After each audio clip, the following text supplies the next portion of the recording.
Sometimes girls are allowed a little hypothermic nudity as a treat.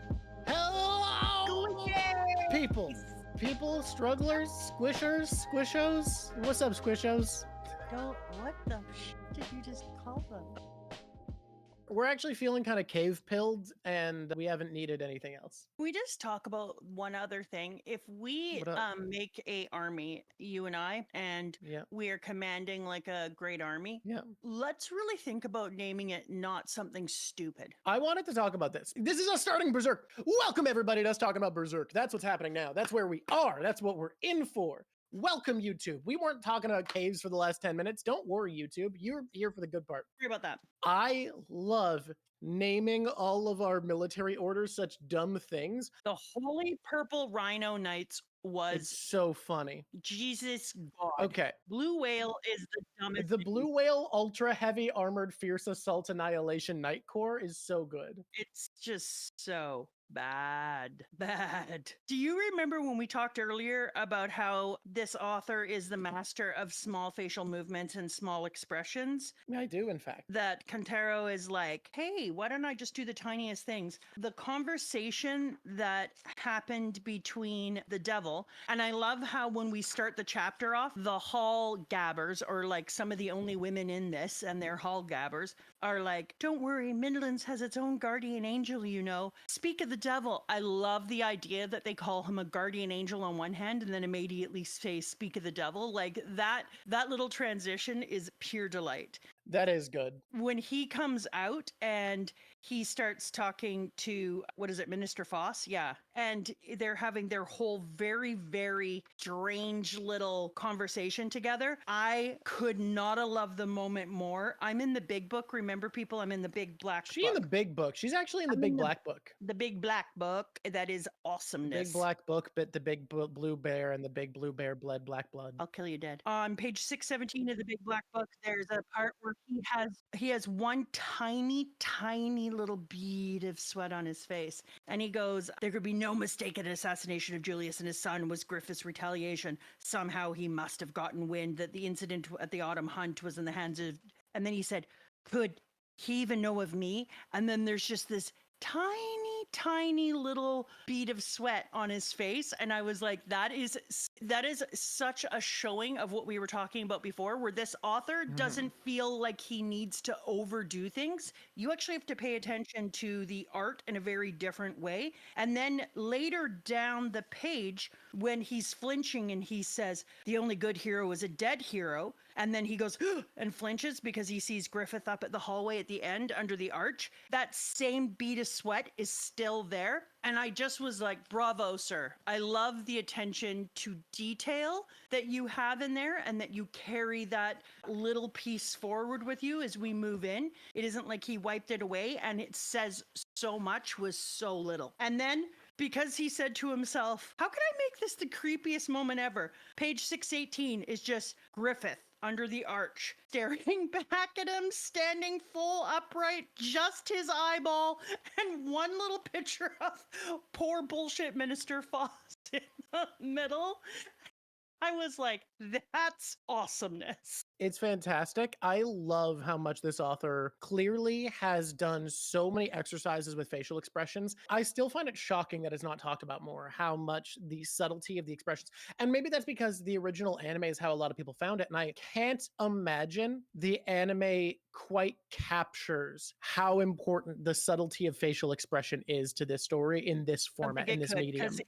If it was an animation, it would have movement from one facial expression to another, which I think would kind of get rid of some of that minute detail. And so I think that you wouldn't realize like that one tiny bead of sweat could have so much power. I can't imagine the amount of work you have to do to get this good at facial expression in particular. It's finding out that the anime didn't have that whole beginning part and including didn't have Puck, which is just what? Yeah, I've actually been reflecting on this a lot. I've been reflecting a lot on the experience of the anime versus the manga. And I think the anime wants to be a far more traditional story when I think about the changes they made. Now, I haven't seen any of the anime adaptations, which there are 3 of. But when people describe not having Puck and they describe not having a lot of the beginning, if any at all, not having the SA on our boy Guts.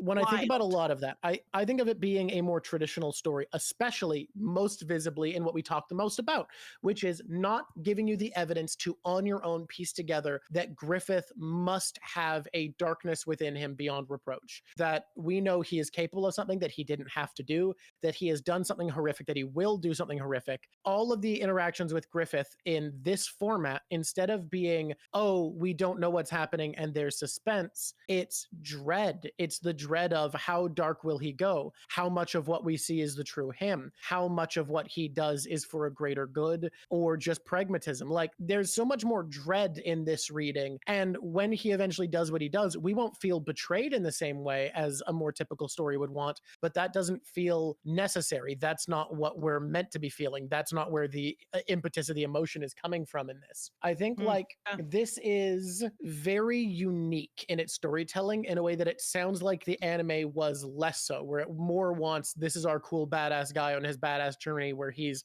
myth betrayal and the like. I mean, if we're going to get right to it, I've been thinking about it. I stand by that it can't mean nothing that Guts and Griffith have pointy ears when very, very few people do, and the people who do are all very important and capable of things that are exceptional. Like, if you are just being narrative minded, it is too strange for that design characteristic to exist on two characters who are the only two people who pushed a guy to his limits or gave him a challenge all after 300 years of searching. It just doesn't line up right. It could be something human. But there's got to be something. What I'm starting to consider is that something about the pointed ears are not like some hereditary special aspect, but some sort of marker of a fate that has been touched by God, something that God has paid special interest to, that like them having these pointy ears, much like demons who have embraced God's favor and power, that it is just a sign of being gazed upon by God in this world.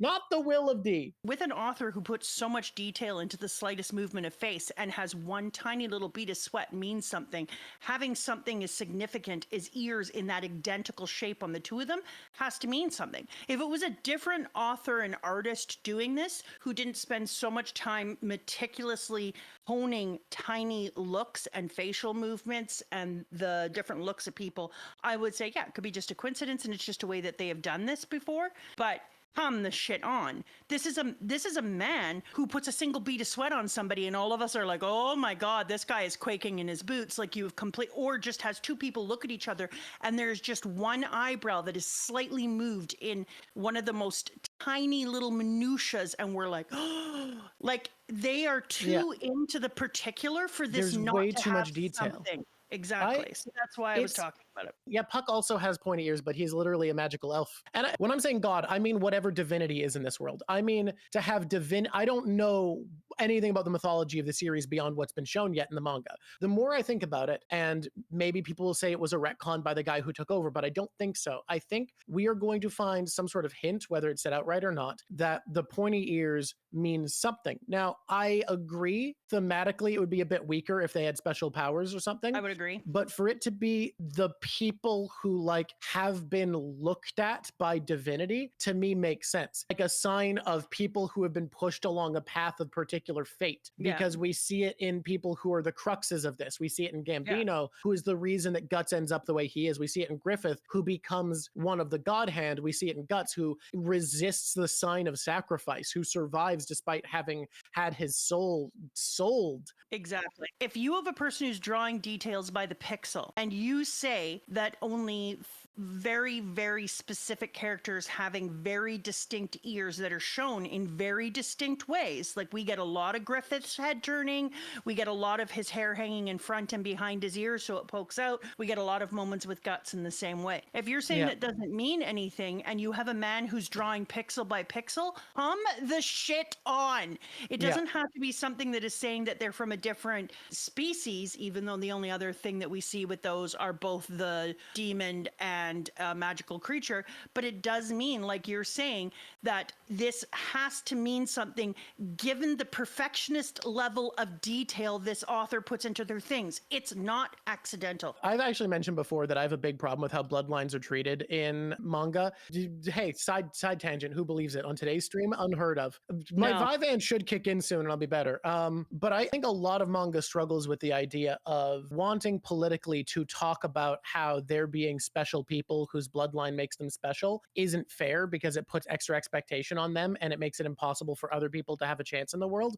But while the theme constantly comes up about it not being fair and talking about the consequences of it, it's also treated as a given in most manga that is how it is. Like, that is rarely thematically questioned. So I do look forward to, from the sounds of it, Berserk being a series that fundamentally doesn't like the idea of needing to be a special person to accomplish great things, to be significant. Because Naruto, Jujutsu Kaisen, bunch of other stuff I can't remember, talks about all of the downsides and pains caused by believing that only special people can be special, but it never actually challenges that concept in a meaningful way. And it ends up being this very sad belief that comes through of like, it's unfair, but that is how it is. I like that little Charlotte got a smackdown from the queen, because honestly, I'm going to say something really ridiculous right now, but it is true. There's a reason that royal people keep themselves aloof and keep themselves away from commoners. There needs to be like a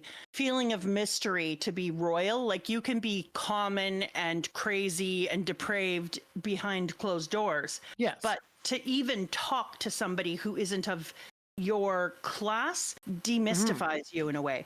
And so watching her mom come out in one of the single most dramatic outfits ever made in anything. Her mom's design kicks ass. God dang, that design, and be absolutely horrified of the moment between them was like, it remystified for us, the readers, because I was starting to feel like, yeah, they're royal, but they're like, meh, small r royal, you know what I mean? Yeah. I fully agree. There's such a difference between series that take royalty seriously and not, because like royalty and nobility are so different, and I find a lot of works treat them kind of interchangeably. That there's upper class and there's commoner, but the separation between royalty and nobility feeling so tangible, it's such a rare thing to do actually well. I will say the politics of Game of Thrones are so well written, but there is a genuine issue that the series always had for me, that like, because of how Robert Baratheon took the throne, maybe you could never, and this sucks in a series that is, in my opinion, the best medieval style political drama, at least for the first few seasons. But because of how the throne was taken, we never got that feeling of what royalty really is, because it was a series about trying to become that. But that separation is so significant. 100%. The queen in this story put a capital on the word royalty for me, because Griffith was allowed to interact and to be at a dance and to have private talking time on a terrace with a princess. I was like, small r royalty. And then out walks this queen, and I'm like, oh, damn. And then she chastised Charlotte for these conversations. It's like, you're 16.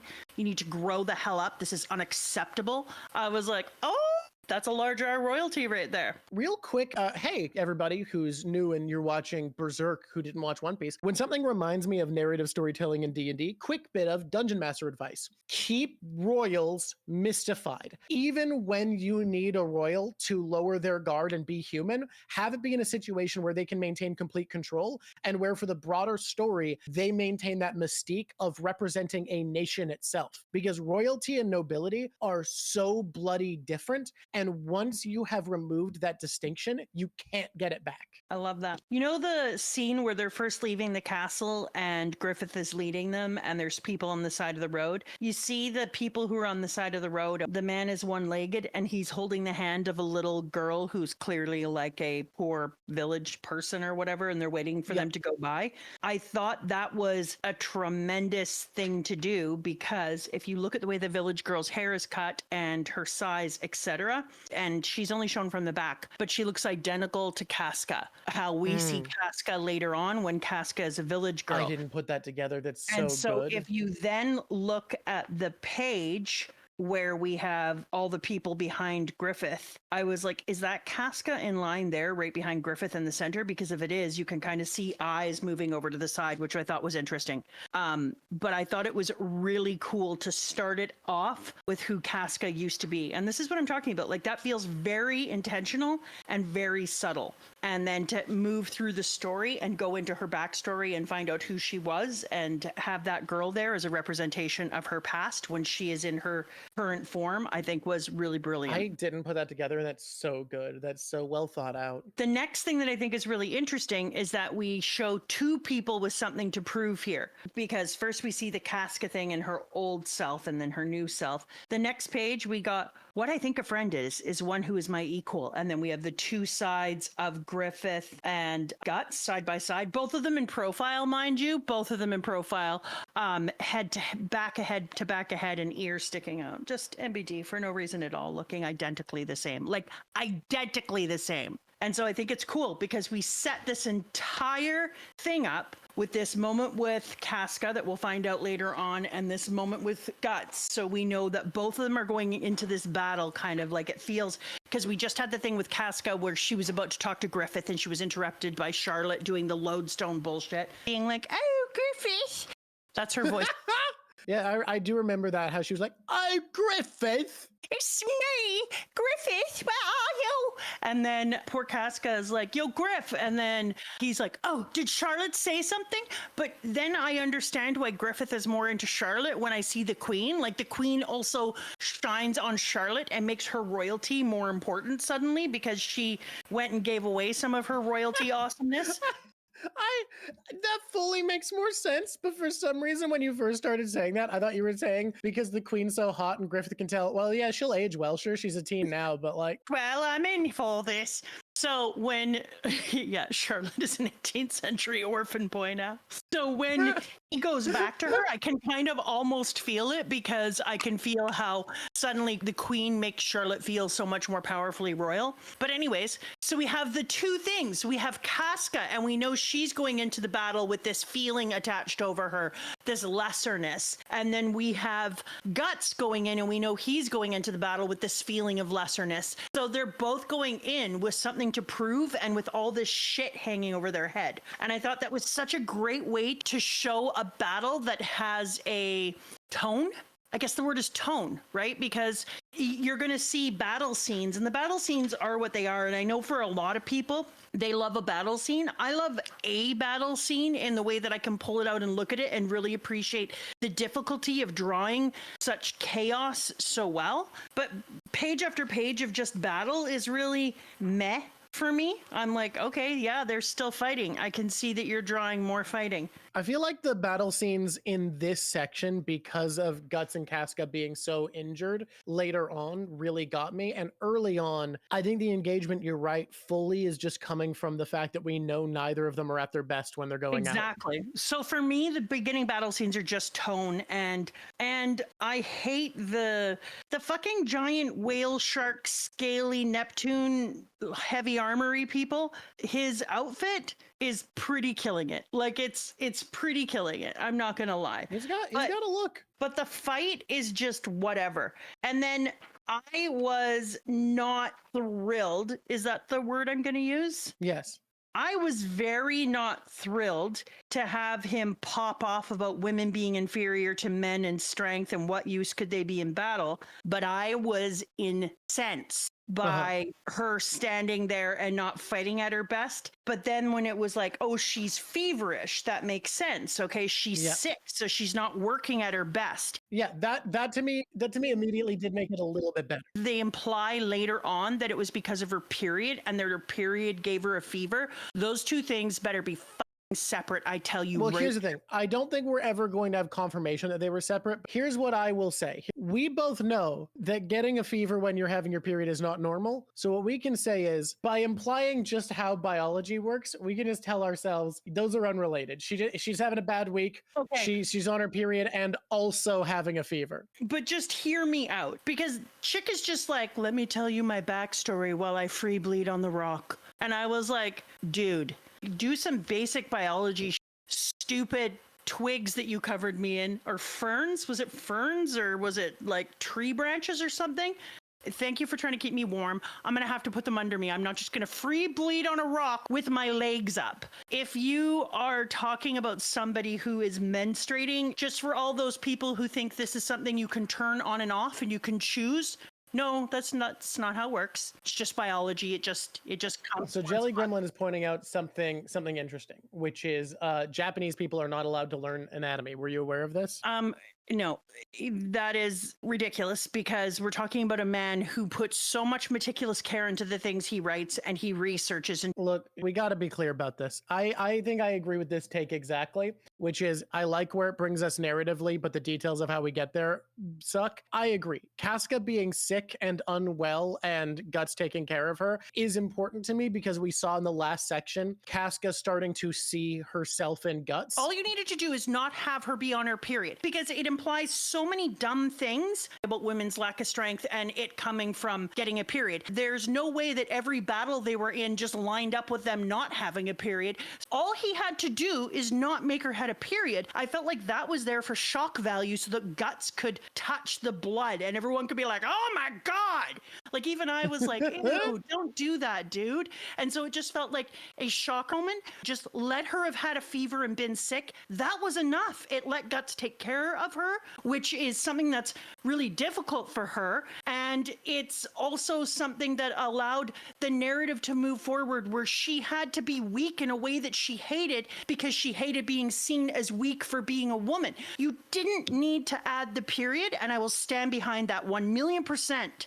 Yeah, I think you're right. It's funny that we're talking about periods, and meanwhile, I ran out of corgis for my Post-its, so now I'm using Heathcliff. Hey, did you know that Heathcliff is one of those things like the Berenstain Bears where it got really Christian after the original creator died because it got taken over by the child of the person who made it, who's super, super Christian? Oh, interesting. Anyways, I'm just telling you this as a person with a uterus that it is something that really bothered me. I'm sure it's something that has bothered other women. It might not bother all women. Yeah, the Bears got Christian. I think it's interesting because he needs Casca's narrative to be about struggle with gender identity. And I know gender identity isn't how it is looked at because of when this is written, but this is like Casca is a character who struggles with being a woman, who doesn't like that about herself, who has defined herself as someone who chose to be a warrior instead of a woman. They treated those things as inseparable. Now, the way we're going, it seems as though we may end up having an arc where the realization is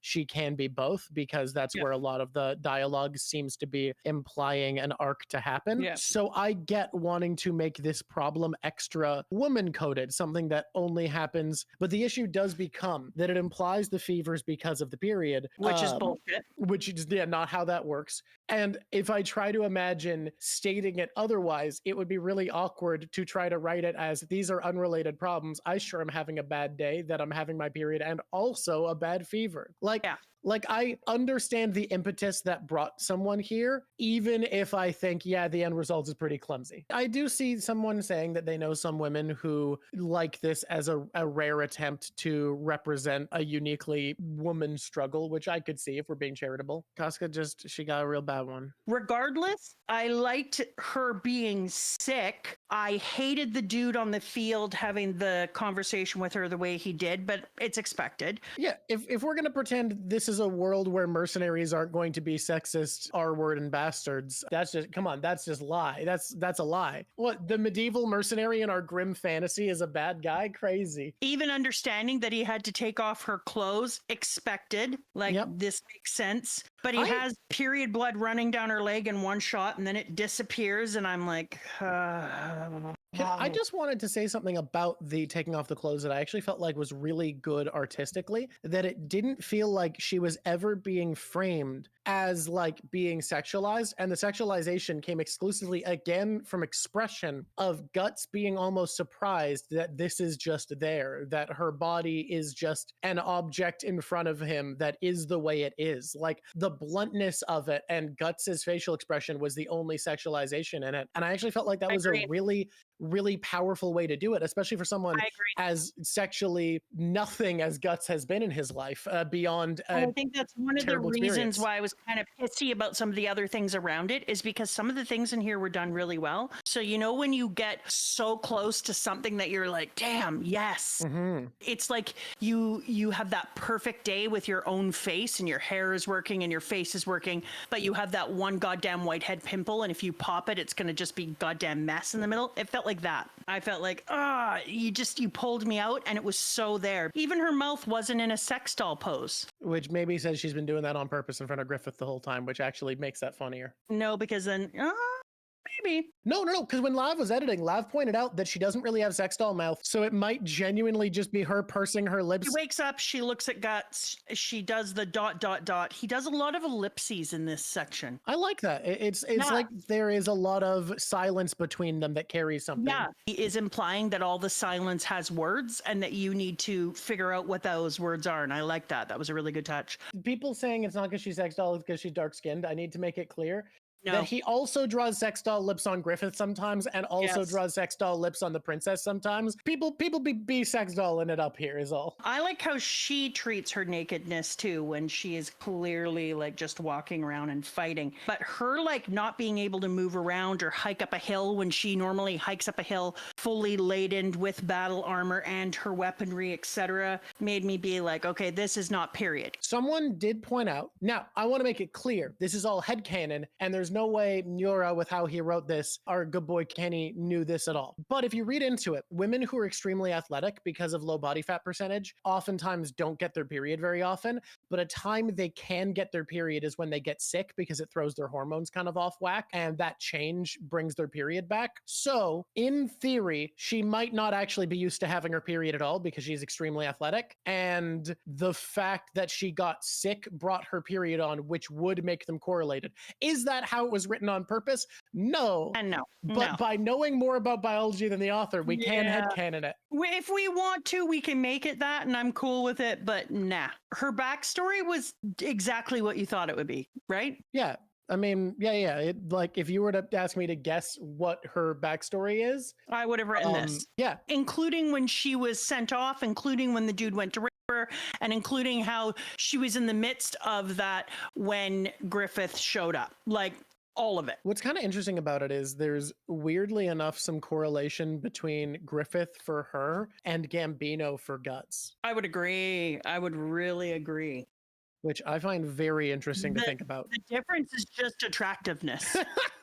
Well, and Griffith tries to be nicer than Gambino. I mean, for a while. Well, he tries to at least appear nicer. Here's something we haven't talked about. We don't know what happens to Casca. Does she end up losing her life to Griffith's ambition? I can't. Well, we know that what's his face sacrificed 2 things, and we don't see her around. So yeah, or had to sacrifice 2 things. He only sacrificed 1, but the Baron was made to sacrifice 2 to become a full demon. Anyways, what I was going to add on, I'm not liking this, but it's hard from the zoomed out, so I'm gonna have to change my approach.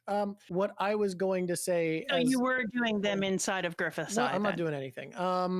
What I was going to say is I cannot guess about Casca because while I don't know, I have had cultural osmosis to be aware of some of it. And I don't know for sure, but I have enough information that I don't feel like it would be fair for me to guess. I think he gave her up. She was one of the casualties of him becoming a devil person.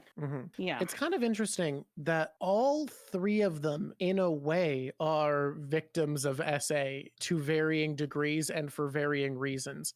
Kind of. Griffith chose, but also it is still a type of sexual assault. We also don't know what happened in his childhood. Well, because what I was going to say is, first of all, he's too young to in our world be seen as consenting. And then the other thing is, it is the type of SA that is given by a system. Griffith also, like, I don't want to be out here being a Griffith apologist and have to end up being in a cult. I'll call you a cult member if you do, so yeah. Not to be a Griffith apologist, but it's kind of even more because he has built this on the back of his own dreams. So he has all these people who's in an army that he has to feed because an army only moves with its stomach. So your stomach is your number one thing. Then your weaponry and your repairs, et cetera, et cetera. So all these people are there dying for his dream. He just watched this little boy die who had nothing but sparkles in his eyes for him. And he knows that all these people are only there there because he has put together this thing for them to be there, and he has to feed all of them, and he has to care for all of them and their human needs. And so he knows, like, not only is the world built so that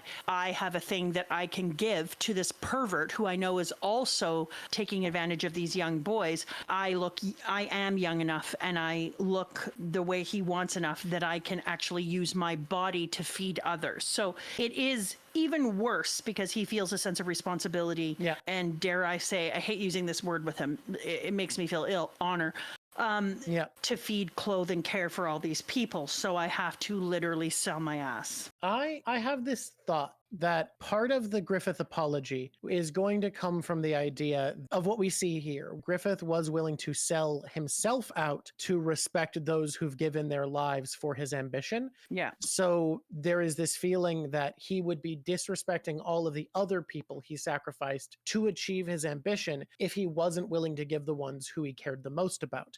That it would be a disrespect to every man who died for him for what he wanted to not also be willing to give Guts and Casca. I think that is going to be the justification. But I do still think that the prologue was meant to show us how you are still meant to have a choice. And what I've been dwelling on more and more so is the prologue tells us that you can make a choice, but the choice might be that you have to die. Well, yeah. And that is honorable, dying to not kill those around you. Yeah. But then we do have to contrast that with Guts himself, who was sacrificed, who should die. And by choosing to continue to go onwards, has this curse following him, causing demons to devour the lives of the innocent around him. Guts is the hero of the story, ostensibly, living the opposite way, where we are meant to also believe that there's honor in struggling onwards, continuing to fight and try to live and survive, despite the fact that doing so is killing people around you. And isn't that contrast really interesting to think about, whether this series is glorifying the villain choosing to die instead of become what Griffith did, a lesser villain, or is it choosing to glorify the hero who struggles onwards and chooses to live even though it means sacrificing innocents around him? It's a really great question. And he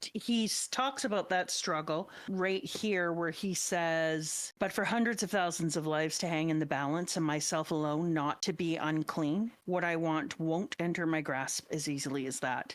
So there's an understanding of, in order for me to get the thing I want, I will allow others to become unclean. I will use them. He says my dream can only be realized by building upon their corpses. So he understands that he's standing on the shoulders of the dead. But he is also saying, I won't be left untainted while I stand on the shoulders of dead. I will also make sure that I am suffering and unclean at the very least. Mm-hmm.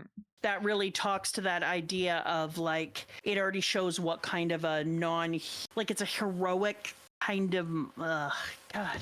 It's so hard when you know who he is. It feels like the story is weirdly not very similar to the Noble you were reading lines for earlier, anti-hero. Like the story, not anti-hero, but anti-hero. The story is against the idea of heroes, that the sense of heroism Griffith has is what justifies the worst of him, because his sense of honor and obligation to his purpose, the purpose is what basically any literary scholar agrees is what makes a hero a hero. The sense of motivation is what pushes them as a protagonist. And his sense of purpose and his need to accomplish is what causes suffering. And it's kind of the same for Guts, honestly, where his need to live on only to probably avenge Casca and himself is killing people around him. Yeah. The story is kind of anti the concept of heroism, or at least calling to question our worship of it, calling to question our idea that to pursue your dream as protagonist is worthwhile. Because I still stand by that Griffith is still kind of the protagonist in this section, even though he's barely on screen in this moment. Yeah, he is. And I think it's really interesting, his choice to make, like, it's a story about Guts mostly, and yet I would say that Casca and Griffith have had just as much airtime and just as much backstory fed into them. Yeah, if you don't count the prologue, all of this section, if you don't count the prologue, all of this section, Casca and Griffith feel just as like important. Yeah. This trio, it feels as if this is a story about three people rather than a story about a single person. This trio, instead of it being they are filling the roles of the three friends at all, they are just three people. Like, I've seen it described as a love triangle, and we see the beginning of affection starting with Guts and Casca. of them coming to see themselves in each other. But even that, it doesn't feel at all like other love triangles, right? Like there's something so just human about it. It doesn't feel like, oh yeah, these are the characters who are in a love triangle. It feels like, oh yeah, these are three people, and these are the natural ways their feelings for each other and about themselves would progress. It's just so organic and human. It's funny because it is very human and doesn't feel forced. The closest I have felt to it, like I said this in my head a couple of times, which is funny to me, is I was like, okay, Hans, Luke, and Leia. Like it feels kind of that Star Wars trilogy triangle of three people at sometimes. And yet it's not that. But do you know what I mean? The way that you're moving three stories of three powerful people forward, you are giving them deep airtime, backstory, and importance. They're all important. Like I would say that Han Solo to me was more important than Luke Skywalker. Princess Leia to me. Han Solo was more than anything meant to be a vehicle for the viewer to put themselves in rather than a standalone character. Yes, and I would say that at the same time, Han Solo feels very guts coded. In a way, the closest I've felt, not based off of filling the same roles, but just in feeling like people, is Denji, Power, and Aki, and that's very different. And you haven't chainsawed yet, so we can't go into that. Apparently, Mira was a big Star Wars fan. I mean, it makes sense. It just felt to me that this was grit level Star Wars kind of movement.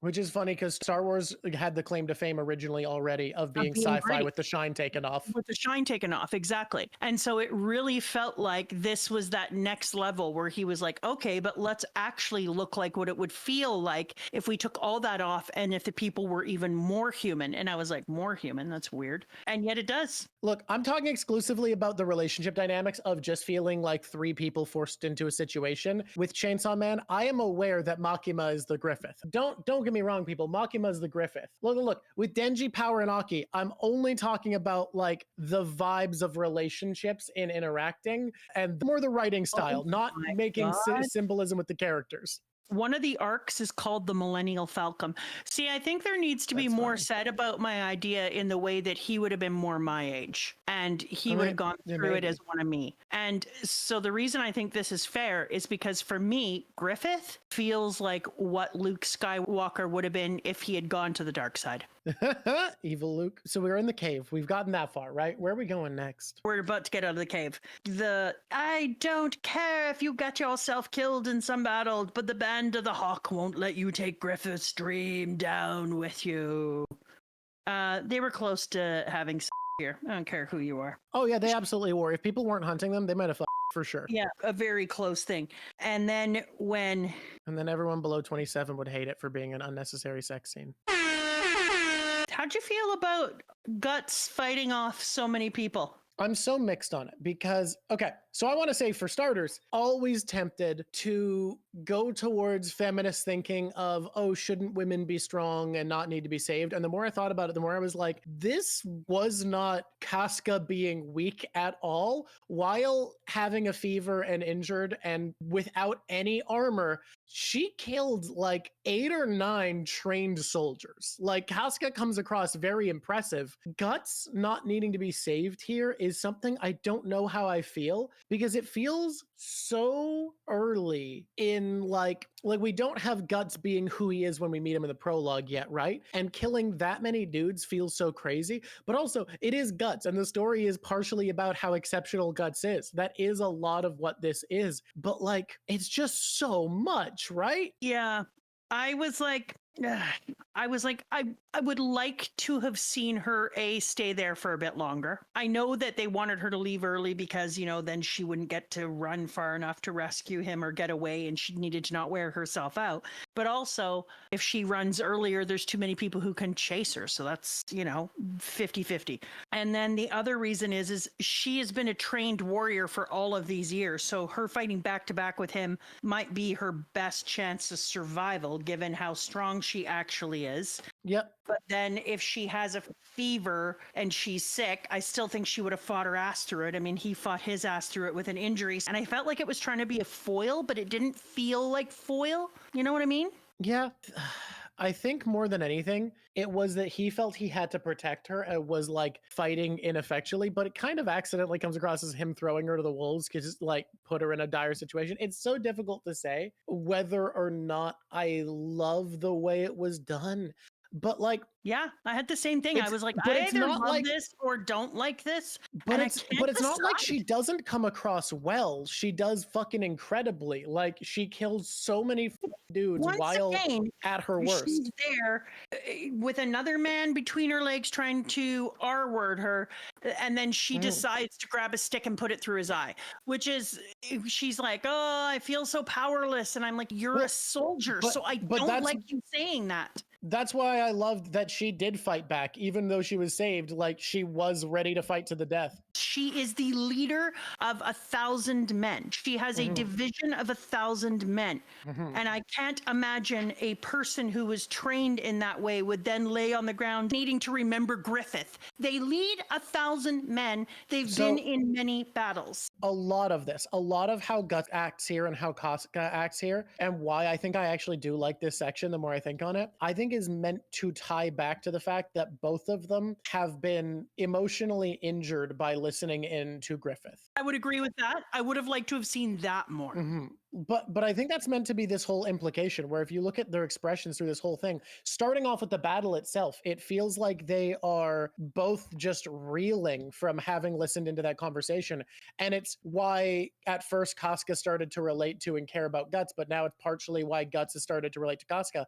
And I think we see that in such a bad way, like for Guts, where Griffith was the one who was saying, no, I understand that you do care, that you are doing your best, that you are protecting people. And by seeing Griffith, who in that moment Guts saw as a friend, now say that they can't be friends to Charlotte, we now see Guts embracing instead what Casca said about him. And when she comes back to save him and she's mad for putting himself in that situation, he's like, whatever, I didn't care. I don't think about things. I just want to swing my sword. Like it's really sad, but like it's again the precision of the dialogue of bringing back these exact lines to highlight that now he's resorting back to how Casca sees him instead of how he felt like Griffith saw him. Yeah, for me, it was too helpless. And saying that she loses steam is one thing. So if they wanted her to feel like it was because she'd been broken because of what occurred with Griffith, I agree. I think I have to put too much of my own work in as a reader for that. I wanted that to be a little more out there. I wanted that to be a little more like her feeling broken by Griffith's betrayal and lack of interest. I feel as though you can't make this a situation where she isn't struggling, because if this arc, these two arcs struggle, but I just feel like she wouldn't struggle in the way that they're making it like, oh no, I'm being again. We're talking about a person who leads 1,000 men who's in an army and in multiple battles. Yep. Like, I think it's fine to say, instead of her having a what would Jesus do moment with Griffith, I would have preferred it if she was like remembering other assaults in her life and the strength that she had and fighting off, or remembering the moment that Griffith ignored her and still finding her own way to fight. That would have been more character developing to me. Instead, it just felt like a moment for other people to find her. I want to come back to Guts' situation here and thinking about all this. I'm coming around to Guts' situation more and more and liking that scene. The Guts fighting off 100 men scene? Yeah, the more I think about it, the more I feel like Guts' whole arc so far has been like struggling with the fact that he doesn't get to be more of a person. And I think there's something kind of brutal about, first of all, him saying, go back to your sword master, calling her a weapon, but also embracing the idea that all there was violence. I just let myself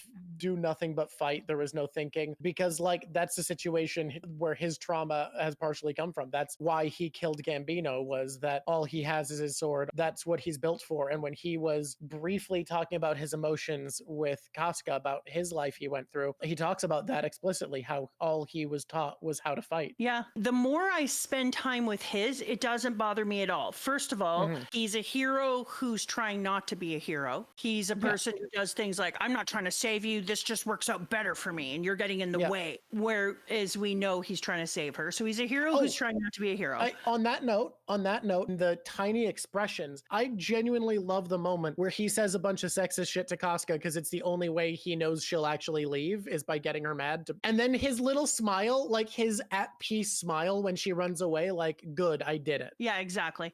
It did feel a little Lassie go home or... Yeah, but you've met Casca. She's stubborn as Yeah, I got it. It was good. And as a person who grew up with Lassie Go Home, I was all right with it. The more I liked it, though, was more just because when you're trying to be a person who doesn't want to be a hero and you're just like, well, I'm just going to stand here then. Two things came to me. Number one, when I was just looking at it again is, yeah, you're right. He only knows fighting. And he talked to Griffith about it. The only thing I do is fight. The only thing I know is fighting. Every time I come into a situation, I fight my way out. But then the second thing is it kind of feels like almost like he's trying to keep the promise to Casca. That Casca's like, don't die, and then runs off so she can get more people to come back and help to save him because it's an impossible situation. And so it did almost feel like a promise fulfillment where he was like, well, I'm going to try not to die because it would mean a lot to Casca, even though I'm not going to say it and think it, if she came back with help and I wasn't dead. And then there's that third element of stubbornness giving you the power to just continue to fight and to continue to push forward. And before you know it, you have made it through the hell. There was something kind of good about that. But if I'm going to be honest, this part, I will need to read it again. There was parts of it that sat sour with me, and they sit sour because I am a woman. And I think that it's the same thing if you are a person of color or you are a person of visible minority. There are some things that are going to sit bad for you because they do. And it's not meant to show up for everyone, and they wouldn't even understand, and it would be hard to articulate why it would piss you off so much because you don't live that life. For me, there's some parts of this that sat too heavy, and I'm not going to get into all of that because that's not what this is about. I think that's fair. The parts that didn't sit heavy with me and the relationship building that occurred and the moment of vulnerability between these two characters, I think was very important. I would have done it differently, but the parts that worked for me worked beautifully because you need to build Guts into a legend. That has to happen. Right now, Griffith is so much cooler than Guts. It's ridiculous. And I know people are going to be pissed, some of them, with me saying this, and I'm not a I think most people agree that that's this point of the story is that this is all about Griffith. And even though Guts is fine and he's good and he's interesting, he's no Griffith. And so he's done some great things, but I think this is a legend building moment, especially the way that they share the field of death so that you can see the slow movement and the individual battles because there's clusters of dead bodies. The way they fall, you can tell that this is the maximum number of men who could charge him at a single time and not get in each other's way. And then he kills them all and moves back into a new circle of death. And so that was very legend building, and it was a very meticulous way of drawing it. And it did build his legend. And so I appreciated that. As a reader who is hoping for Guts, who even though he just killed a boy in a way that broke my soul, literally, I was like, you know what? I love how much legend this builds for Guts. I would love to see Guts overtake Griffith for me in coolness. The legend building, I think, is exactly what this scene is meant to be. I think you found something really special here because we have the Blue Whale Ultra Heavy Knight's Core guy introduce his brother and be like, look at him. He's a legend. His armor is 3 times as thick as any other man's. No normal weapon can dent it. And we see Guts smash through it and say, this sword is 3 times as thick as any normal sword. It's not that good at cutting. So I apologize if you don't die quickly or something. I apologize. Yeah. Yes. That feels like such a statement of this is me becoming the legend. You want to talk this guy up about his armor? Well, this is no normal weapon, motherfucker. And it didn't cut. It smashed through your man. And this is an important note of distinction that Prox just brought up. Griffith did say he wanted an equal as a friend. And it isn't even a laugh, Prox. It's such a truth. That's kind of a fourth area for Guts when he's standing there, that he's like, I either win against these people in these odds or I die trying because I need to be an equal to Griffith to be a friend. And it is actually important to me to be a friend. And that may not be like a sitting on the top of his world thought, but it's definitely part of his thinking. That's really, really, really important. When they come out and Griffith isn't even there at the end of everything. It felt like they were both like, yeah, exactly. We're all on our own. And then when she gets pulled aside to be told, he sent us after you despite everyone telling him not to do it and da da da da da. And he does think you're special.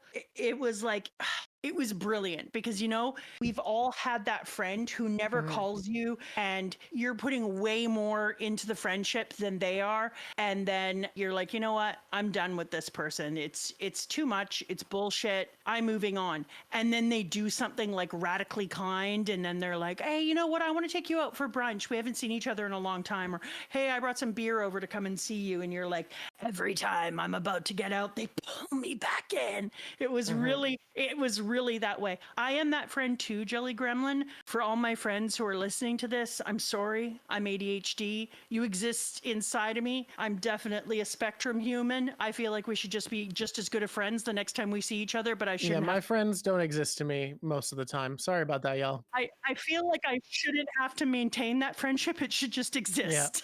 Yeah. I find it really unrealistic that in The Sims, the relationship bars decrease over time. That stays static, baby. Just see each other. Done.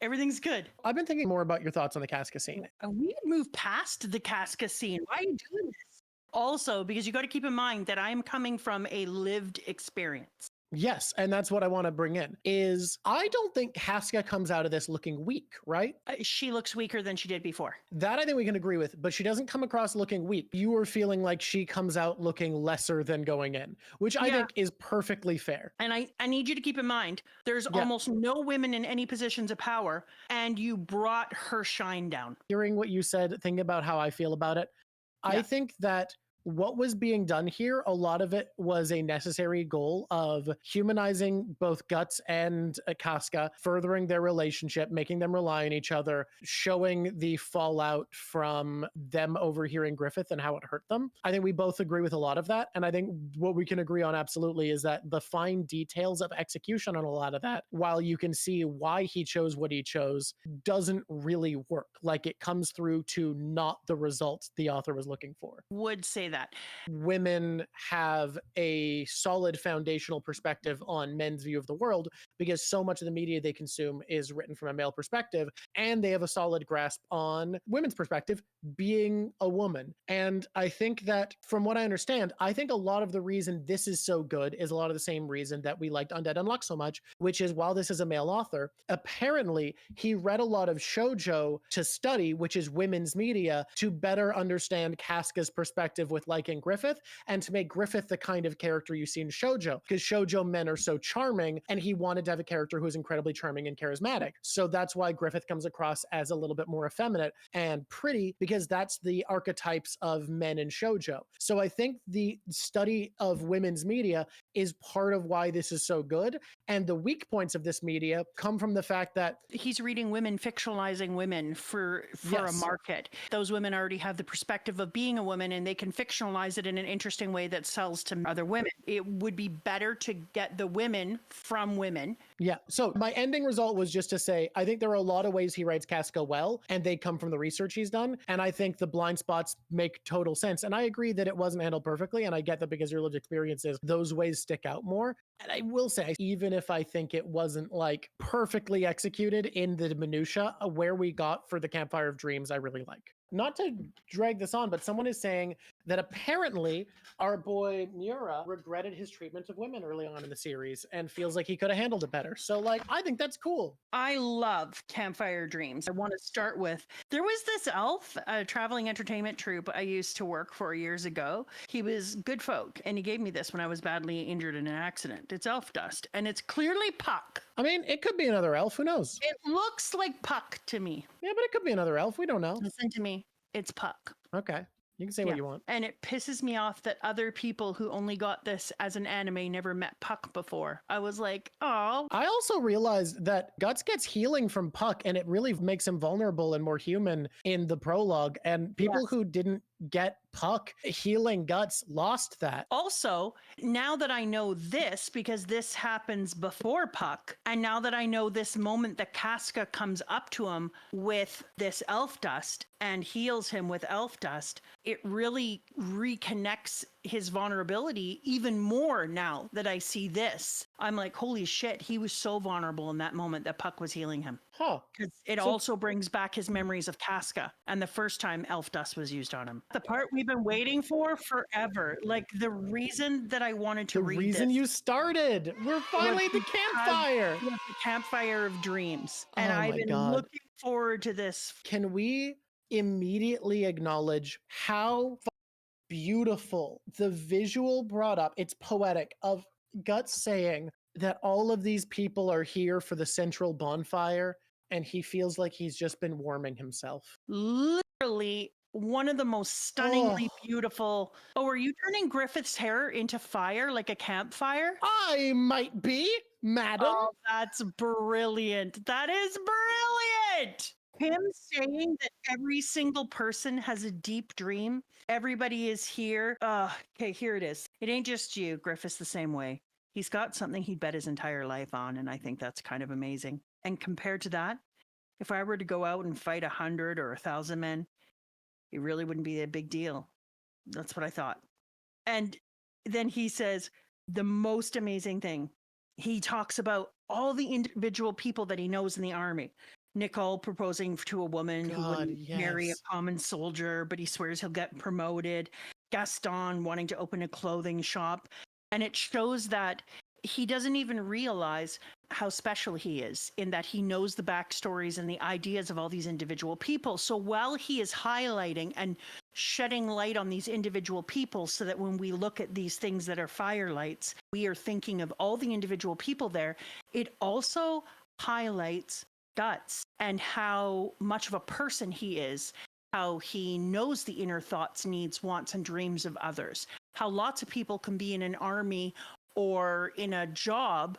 Because when I looked at these firelights, it made me think of the idea of an office and all the people who are working in cubicles and how each one of those cubicles is kind of like its own campfire and how they all have their hopes and dreams, but here they are just sitting by the campfire in the job they're currently in with all of these hidden ideas. And Guts is saying, I notice those hidden dreams. I notice what makes somebody special and important.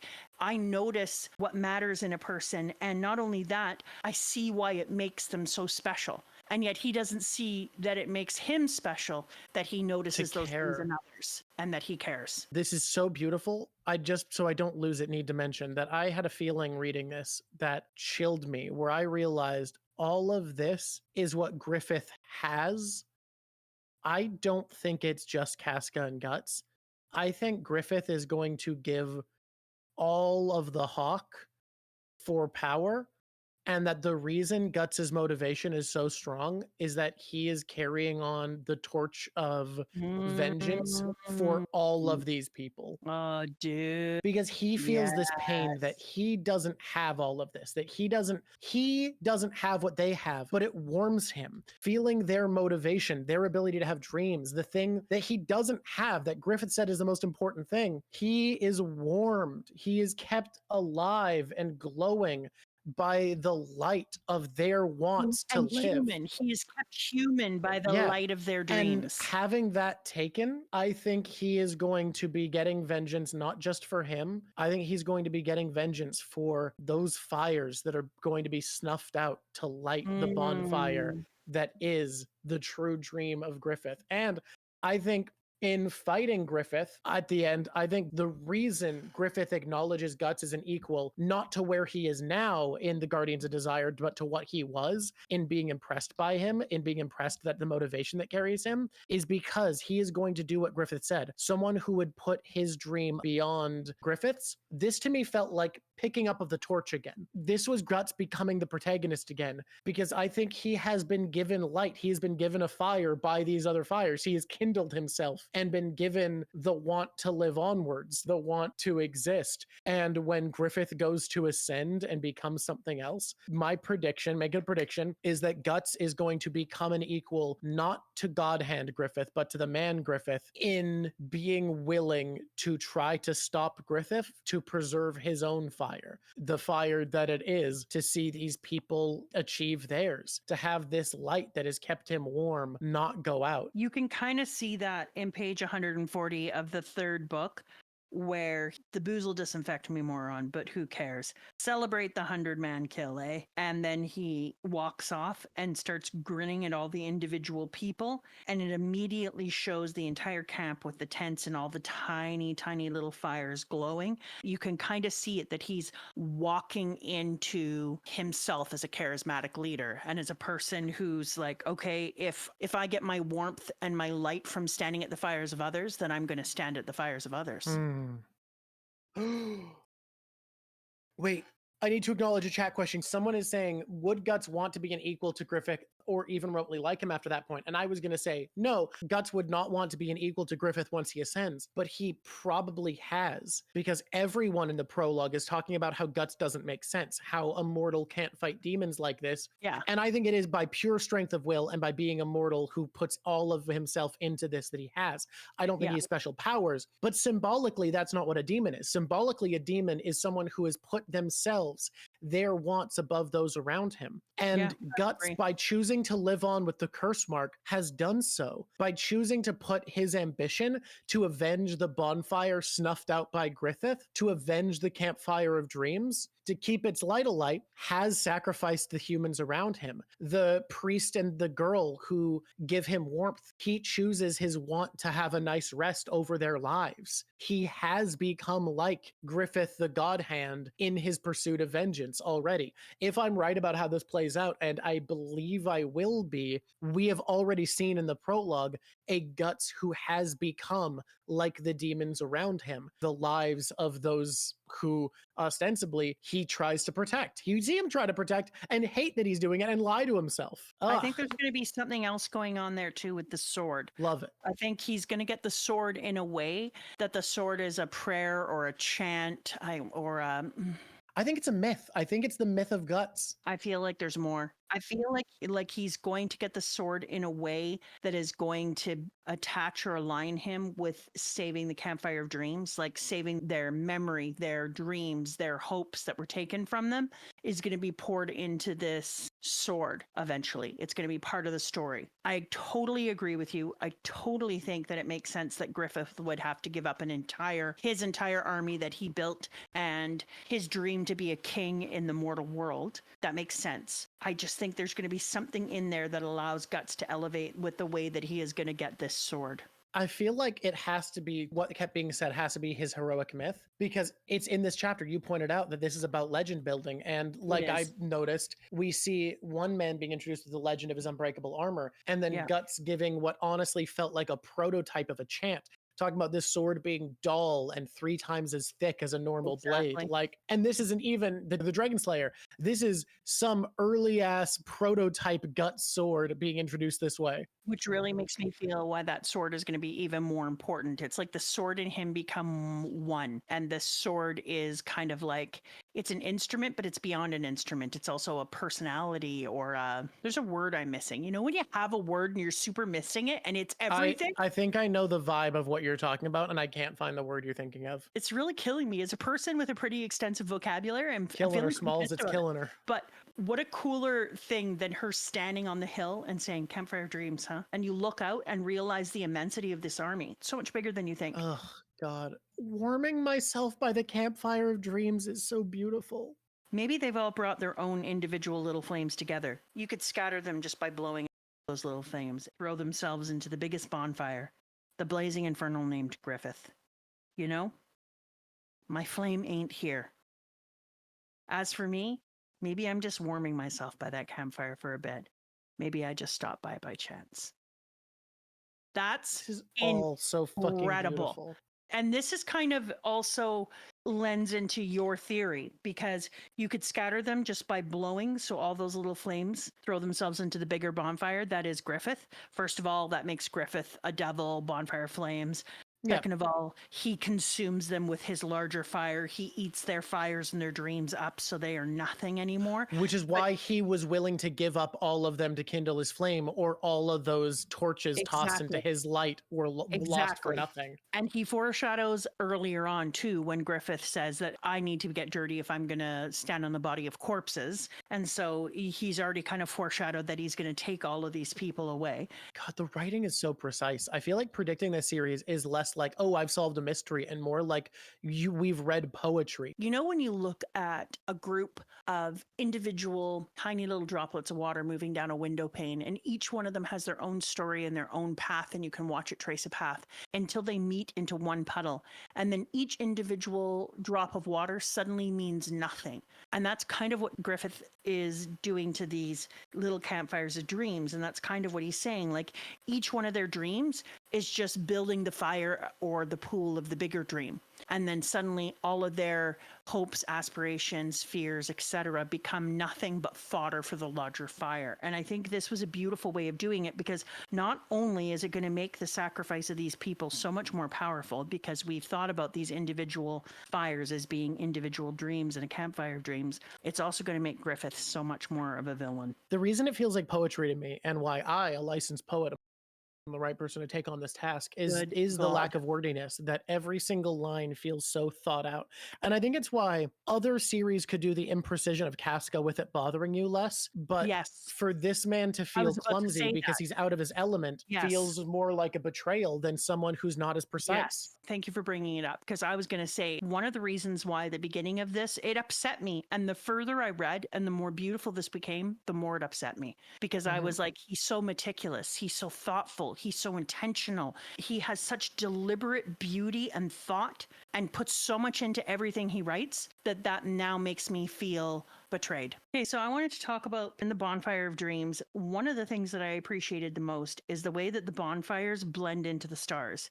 I love how it's such a decision by Kentamura to reflect like the theme of the interconnectedness of like destiny and the fragility of human and ambition and dreams, and how it merges off into the stars, so that we're looking at like they have a collective destiny, but they're each individual dreamers, and they are so impermanent. These campfires need to be fed constantly. They need to be given things to continue to live. The humans have to interact with them to make them stay bright. And when the morning comes, they gone. And meanwhile, the stars just glow impossibly, control their destiny. They eat and burn and don't need to be fed, and they will die, but they'll die in so many millennia from now that it's not even a thought. And it makes the campfires, even though they are the brighter, bigger thing in this picture, feel like they are the weaker, more vulnerable, more fragile thing in comparison to the lights of the stars above them. And there's like this continuation of the bonfire into star moment, which shows us the like total impermanence, the transient lives of each of these dreamers, and how little they mean in the large scope of things, and how it's guts that gives them meaning, while the stars and their permanence and their beauty and their lack of transience stand there like a collective destiny into the future. And so talking about Griffith and the way that he feels like the blazing inferno, feels like Griffith is becoming a star. He's the star of the show, and he will supersede all these small dreams and just use them as fire for his bonfire, which will have a great deal more permanence. And I think that's kind of amazing. This series is pretty in a lot of ways. It's such a beautiful moment that the author did that, because it makes all these big bonfires feel like they are just these temperate things, and that it makes sense. You could scatter them, you could blow them out, you could choose not to feed any more logs into the fire, and they would just go away. And meanwhile, the stars would stay above. Casca and Guts's relationship is just being built so well. It feels so compelling. Every bit of understanding they find for each other. This to me feels like the first really earnest heart-to-heart between characters, and it's hard to, can anyone help me put my finger on how? Doesn't the framing here feel inherently different to the framing we had when Griffith in the past has been talking about how he sees the world and what he believes? Doesn't this feel like two people not trying to convince each other of anything? We talked about Griffith speaking to Charlotte and feeling like he was really talking to Casca and Guts, but also he was framing in a way to convince and manipulate. While he might have been telling the truth about his feelings about things, it also felt as though it was being said to convince. Yes. Whereas like this conversation feels fully vulnerable. It just feels like they are talking about what they believe and observe for no reason other than to say it, to be heard by each other. And it's, God, the subtlety is so beautiful in this. It's so real. Do you remember during the heat of the pandemic, we went to Tofino and we were out on the beach. There were bonfires all up and down the beach. I love that. Yeah. Everywhere on the beach. People were in their own little bubbles, having their own hopes and dreams and thoughts and worries and concerns. And yet we were a community. And it was the most community we have been able to be during the pandemic. When I was looking at this, it reminded me of that. I was coming down from the campsite up on the cliff and I was overlooking all the fires. And so this was really impactful for me. I started to think about how I saw all the fires and realized that every single one of these, that idea of Shakespeare's, we're all but poor players on a stage, and how we are all extras in somebody's life. And I was watching this and thinking about all the different things people have been going through in the pandemic and all the worries and all the lack of community. And then as I was making my way to our fire and mingling in them, I got to hear all these little conversations of people just having earnest, real conversations, frank conversations with people across a fire where it was safe, and how it felt like the most real I had ever got to hear people be, that nothing felt performative and everything felt honest and everything felt earnest. And there's something about a bonfire and night. There's something really real and very vulnerable and very warming. So when Guts is talking about getting warmed by the fire, I also thought about what it means just now when you were saying that, to be warmed by humanity and to be warmed by other people's dreams and not need to be performative or trying to be something you're not, just to legitimately enjoy getting to be a part of somebody else's life and see who they really are. I mentioned before how Guts to me came across as sad that he wasn't doing it right, that everyone was having all these beautiful interactions. And I think episode 2, I talked about how it seemed like he was sad that he wasn't part of it. But it seems like he's found so much joy and peace at just being adjacent to this now. And it's really pretty. It is beautiful. He says in this one part, I don't want to die, but just because I didn't want to die, just because I didn't know more than how to use this, I just kept fighting in battles. Like I said, I'll fight until the end of the campaign, even if I have to crawl.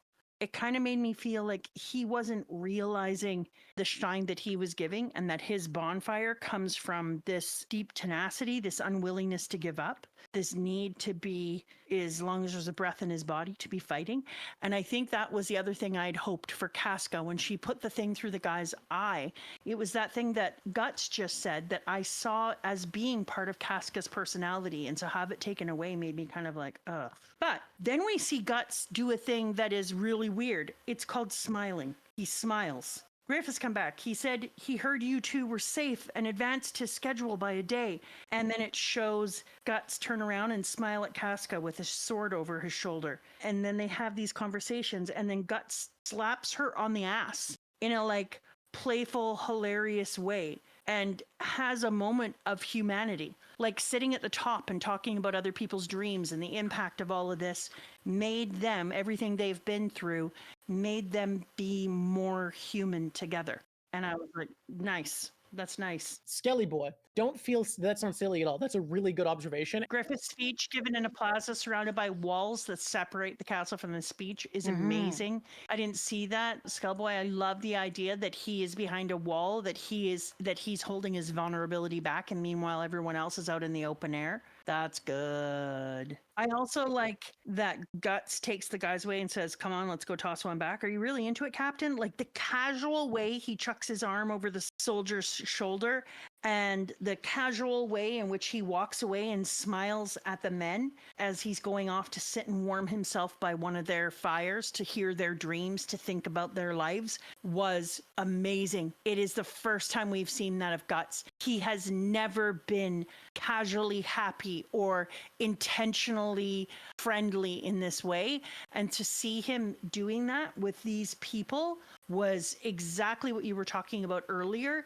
It was like he was coming into his own and had decided, I don't need to stand in front of Griffith and wait for his light to shine on me. I'm going to go stand by the lights of others. it feels like he's been liberated to enjoy this more by having Griffith say what he said. Like somehow realizing he's not Griffith's equal has made him be like, okay, I am appreciating what I do have, and what I do have is these people I get to be with and understand and be liked by, and just the fact and that's that going to make Griffith either like him more or look for more moments to humiliate him, like one of the two. I think both. I think Griffith is the kind of person that this is going to do both to. He's going to feel the need to bring Guts down, but also like him more and appreciate him more and want him more. It definitely made Casca want him more. I'll tell you that for sure.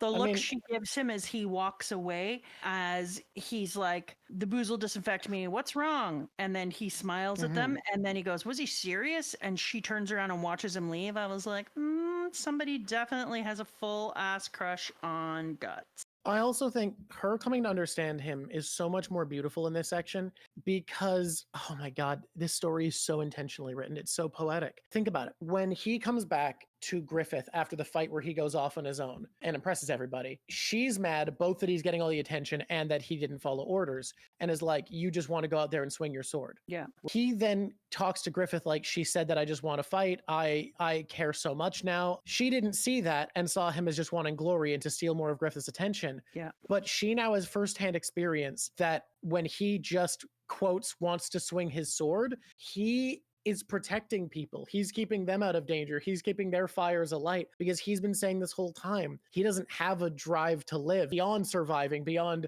fighting. It's all he's been trained to understand. But by fighting, he can keep someone else's light alive. And he referenced what her dream was, sending her off. Said, go be a sword if that's what you want. Go to your sword master. Yes. And then when she came back, he's like, I just wanted to swing my sword. Basically saying that thing that you saw as me wanting to swing my sword, that was me protecting people. That was me letting their dreams live on. Yes, exactly. They're super going to hook up. I mean, probably. I think it's going to piss off Griffith, because he'll have lost control over his property. It's going to piss Griffith off in a major way. They're both supposed to be obsessed with him. They can't find joy in each other. They're going to hook up, and B, Griffith is going to hate any of her love and his love pulling away from Griffith towards each other, because there's something about a couple where their love bounces off of each other. The reciprocal love actually makes a bigger flame between the two of you. And I think that that's going to just, he is not going to like that. And you don't want to be in the center of that fire. It's going to be quite interesting. The Holy Purple Rhino Knight, that name. So dumb. I love it. Is so stupid. Yeah. But on the other hand, like, I almost want to give my drip to this kid today. So let's do our closing segments. Well, then someone's got to count you in first. Let me be counted in. Count. Oh, 10. Hey there, you should subscribe, because we're going to become a very big deal if you help us out with the algorithm. And then once we're a very big deal and we have millions of subscribers, you can say, I subscribed to them when they were tiny. And that would make you 23% cooler. You would be an original. So do yourself a favor. Reward yourself early. Reap the rewards of being an early adapter. Subscribe. Feel free to become a Patreon if you want. Let me take this moment to thank our Patreons. We love you. You are the OGs. Drawk, do you want to pick a Patreon that we're picking out on this screen? You can see our address. That's our physical address that you can send things to. The postal workers strike is over, so you can send things again. Yeah. You can send things. We'll actually see it. Okay. Did you pick a person? I sure did. And if anyone's wondering what my method of picking is, it is really complicated. Today we're thanking White Whale Windmills. Thank you, White Whale Windmills. Are you kidding me? We have to, just first of all, I need to say White Whale Windmills is hilarious, and I love that name all day and all night. But I insist you read out the names of normal people too. Okay, from now on, Drawk, he's not going to be a jerk about people's names. I won't rate your name.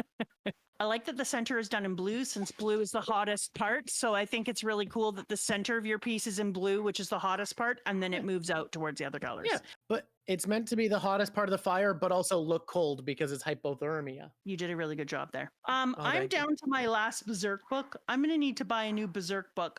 You do need to buy a new Berserk book. I can't read online like some kind of online reader. You probably could. It's probably allowed. Squishies, can you believe this? Wrong.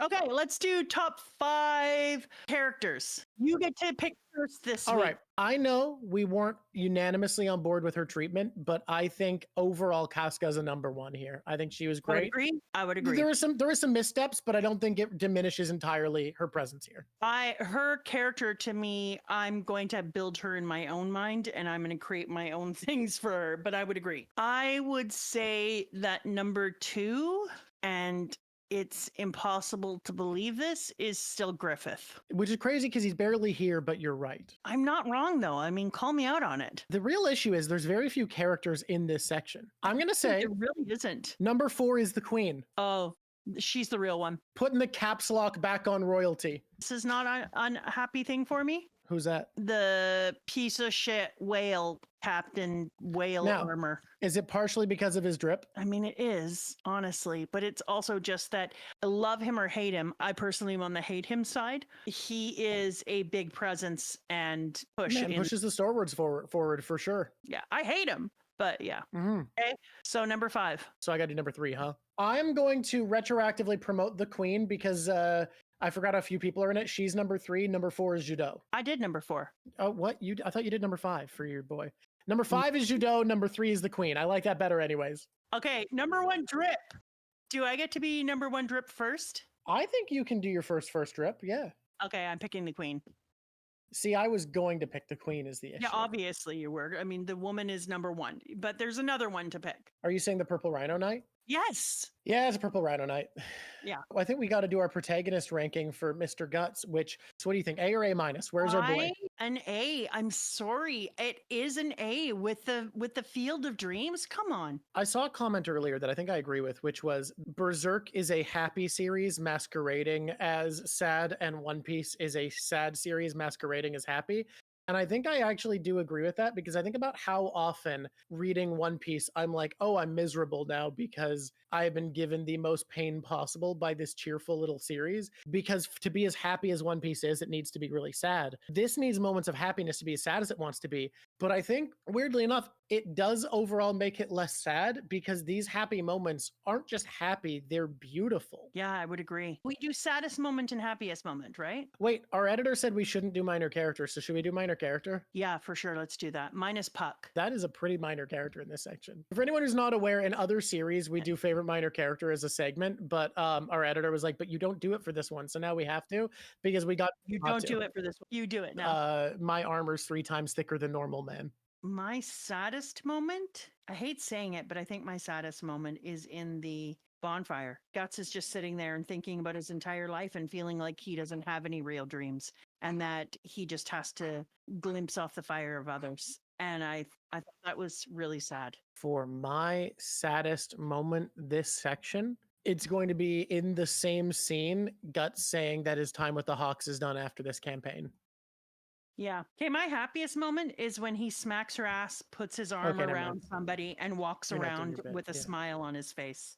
My happiest moment was him saying he's warming himself by the bonfire of dreams. It was such a beautiful statement, and as much as it's sad... so you made your happiest moment the one that I made my saddest moment, and that says everything we need to say about this manga. I think that says a lot about, first of all, that scene, and second of all, Berserk. Oh, what a beautiful series in so many ways. Can we also talk about how well written it is, that it feels like Gut slapped her ass so that she'd jump up into Griffith's arms to be like, I'm wingmanning for you, buddy, not realizing that she's getting a crush on him, and suddenly the guy who she has a crush on just slapped her ass.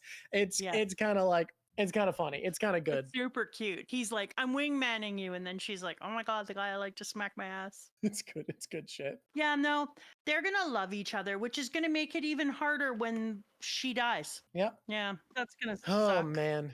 It does feel like she can't be alive. If she is, I'll be shocked. Yeah, I would be really shocked if she doesn't die. I actually would be. That would be a prediction, in my opinion. I agree. Okay, do we do anything else?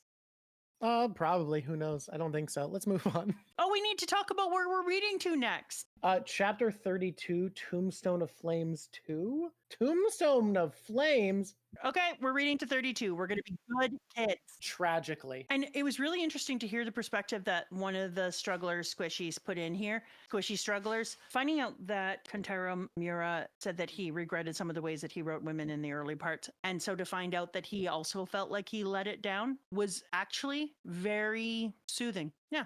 I think this series, the more I read of it, the more I'm sad that its only reputation comes from being sad and brutal. That's the only popular reputation of Berserk, or that the art is pretty. Like, that's all I ever hear about it. The writing is beautiful and thoughtful and mature and like intricate. Yeah, because I think most things that are known for being brutal and tough and hard aren't well considered. They aren't emotionally mature and thought-provoking. That's not what you associate with those things. Wish its reputation reflected more what I think is so special about it. You know what, strugglers? This has been a hard section, and I'm glad we were here with you because it's also been a beautiful section. God, this series, it's wonderful. Such a ride. This drawing is fire, not just because Griffith is fire, but also just because it's like primo. I don't know what it is about Berserk that I've been feeling like a lot of joy from this series playing with color. So beautiful. I love this one so much. This would be an incredible jacket with this on the back. Everyone, force everyone to subscribe so I can quit my job. All I will do is manga and Warhammer, play games. You know what? We should talk about that more. How like we could make more content together if people joined the Patreon. I'm thinking of playing a Warhammer game. I saw some person say that he learned more lore from the Warhammer game than ever from reading anything or doing anything. Warhammer Space Marine 2 is actually really cool. Thank you so much. Thank you so much for being here, folks. You guys just kicked ass. We've had so much fun having this talk, and we love all your pitch-ins and your thinking. People have brought a lot of good insight to this one. Such a great community. I want this as a giant patch. No edges, no nothing. Just a giant patch on the back of a jacket. All right, everybody. Until next time. I don't remember what we say for the struggling. It's been lovely drawking to you.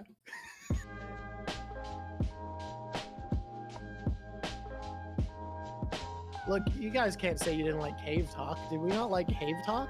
On Cave Talk, guys. Cave Talk.